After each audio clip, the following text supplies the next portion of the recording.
This weekend, I've named the retreat "Accessing the Absolute," which is a pretty generic title.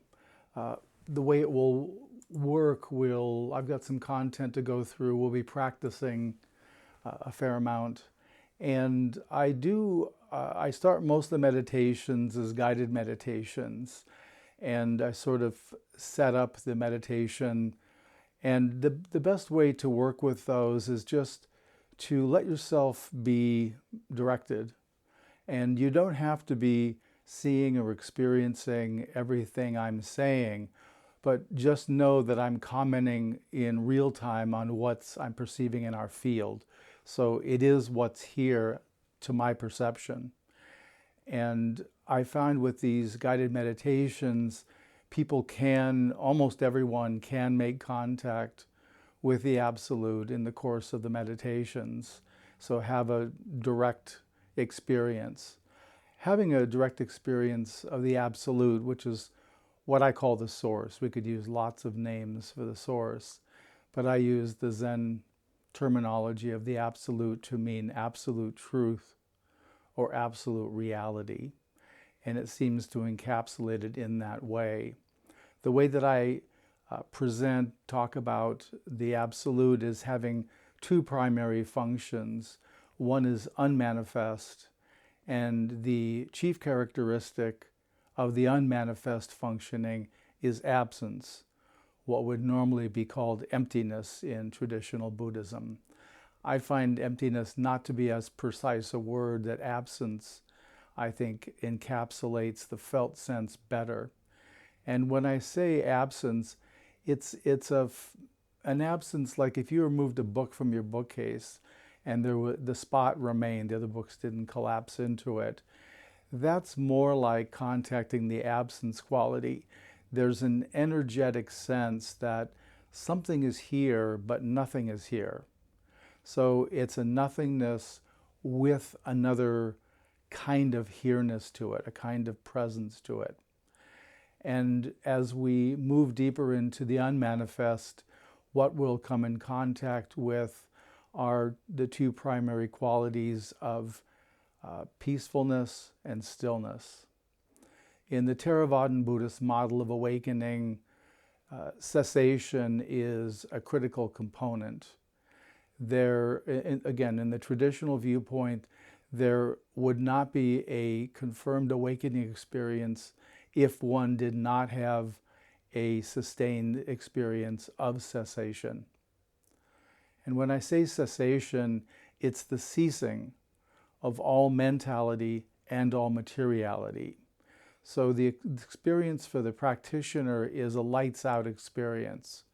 As we move closer towards cessation, the peacefulness and the stillness get quite profound, and they effectively calm and let us let go of consciousness and awareness. Consciousness, you'll notice thoughts will begin to slow and stop, and then consciousness will consciousness will begin to shut down, and then finally there'll be pure awareness, which is non-conceptual awareness.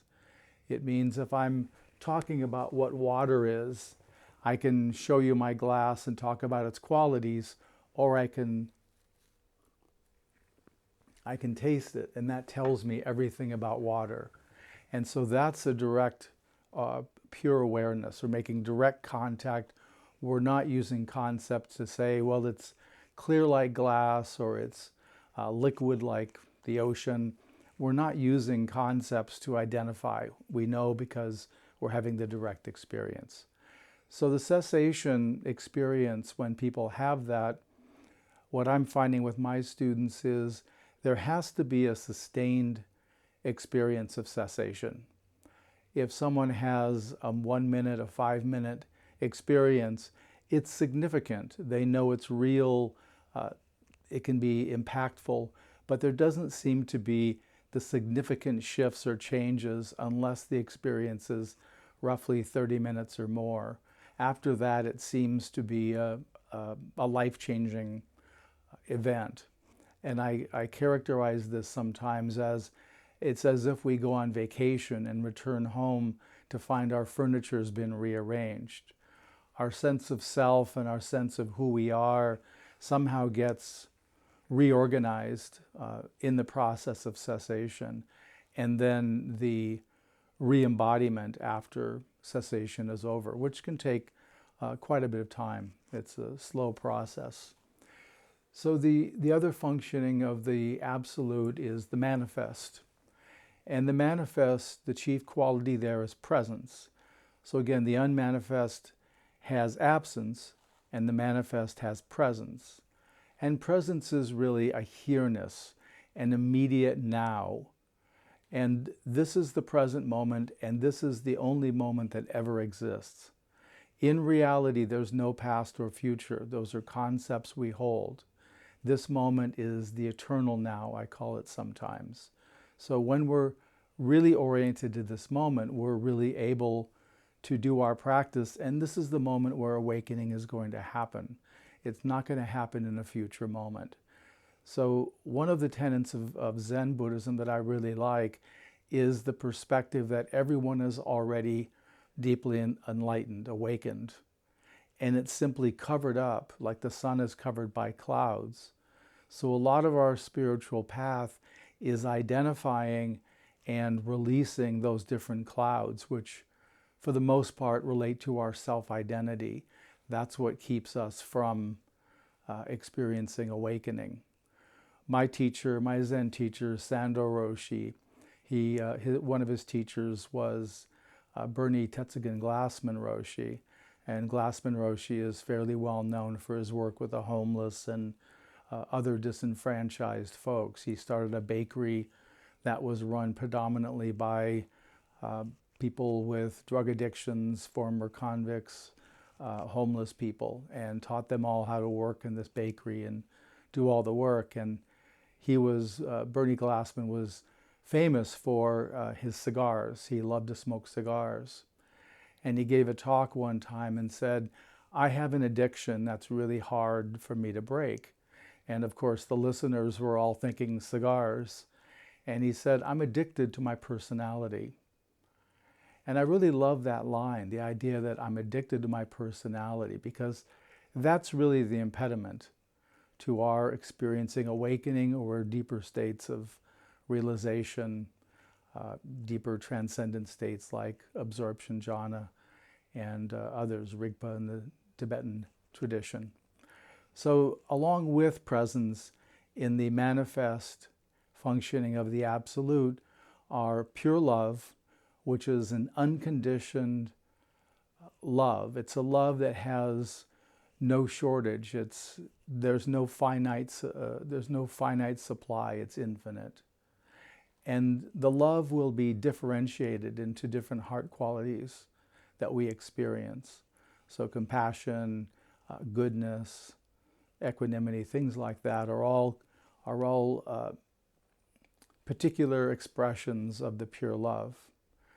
And the final component in the manifest is pure awareness. As I mentioned earlier, that means awareness with no conceptual relationship. It's direct experience only.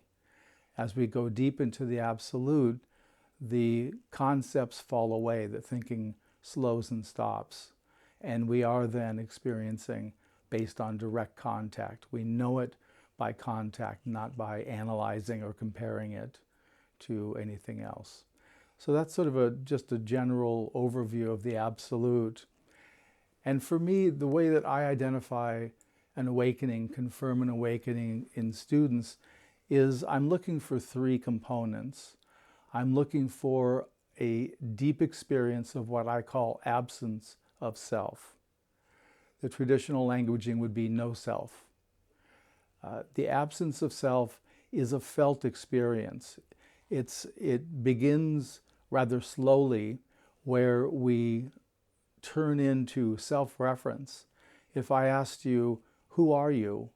Most people would be responding, I'm this body, I'm this age, I live here, I work there, whatever they describe. These are my likes and dislikes.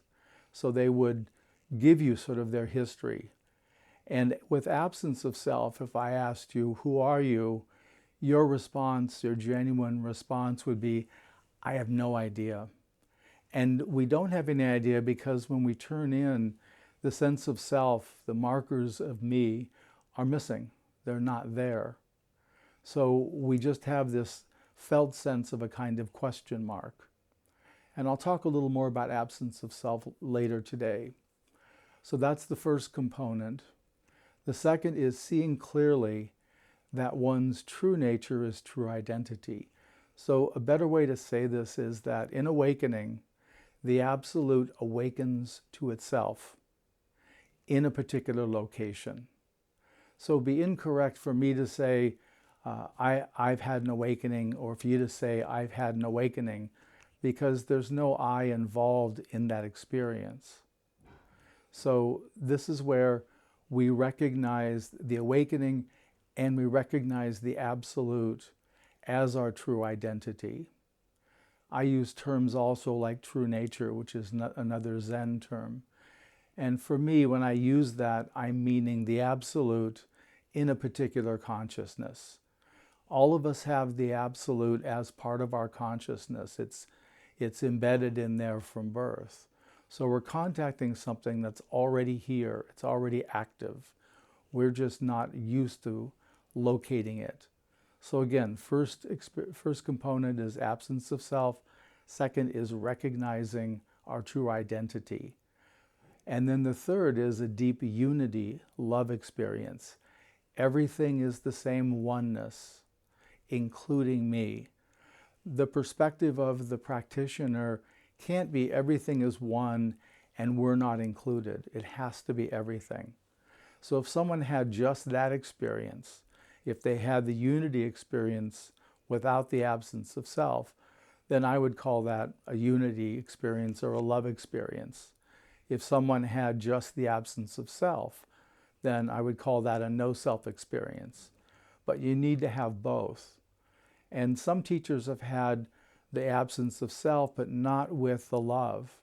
So sometimes the teaching for those teachers can be insensitive to students because there isn't the compassion, there isn't the unity, the connection. There isn't the sense, what I say to you, what I do to you, I'm doing to myself. Because we're all part, this is the Absolute functioning and relating to itself. So those are the three components that I'm looking for in an awakening